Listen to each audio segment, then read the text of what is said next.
કાકા ઉપર જવાબદારીના પોટલા આવી પડ્યાથી કાકાને આજે તો બાટલો ચડાવવો પડ્યો. તો જય દ્વારકાધીશ મિત્રો, સ્વાગત છે આપણું નવા મિની વ્લોગમાં. બપોરે ગાડી લઈને નીકળી ગયા ડાયરેક્ટ ગામ બાજુ. ગામમાં આવીને ભાઈ કે કાલ ભાણવર જાઉં, તો નીકળી ગયા ડાયરેક્ટ 4 વ્હીલ લઈને ભાણવર બાજુ.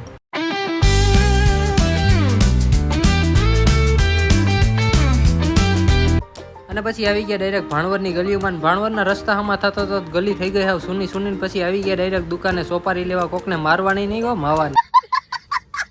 અને પછી આવી ગયા ચામુંડા પ્રોવિઝન સ્ટોરમાં. થોડોક માલ લેવાનો હતો, લઈ લીધો ને મૂકી દીધો 4 વ્હીલમાં. પછી આપણે ગાડી લઈ લીધી હાથમાં ને નીકળી ગયા ડાયરેક્ટ ગામ બાજુ. અને પછી આપણે આવી ગયા આપણી વાડીએ ને આપણે ભાગ્યો કરતો તો એના ઝૂંપડાનું રિપેરિંગ કામ ને. પછી મસ્ત મજાની હાંજ પડી ગઈ ને બાંધી દીધો ડીઝલનો બાટલો ને નીકળી ગયા હું ને કાકો ભાઈ દૂધ ભરવા ને કાકાને લઈ જવાનો હાજે દવાખાને. અને પછી આવી ગયા ડેરીએ દૂધ ભરવા ને દૂધ ભરી દીધું ને પછી આવી ગયા ગોપ દવાખાને ને કાકાનો વારો આવી ગયો તો ફોન નથી મૂકતો. અને પછી કાકાને હુર આવીને ચડાવી દીધો બાટલો ને પછી બાટલો પૂરો કરીને દવા લઈને નીકળી ગયા પાછા ઘર બાજુ. હવે મળીએ બીજા નવા મિની વ્લોગમાં. ત્યાં સુધી બધાને જય દ્વારકાધીશ.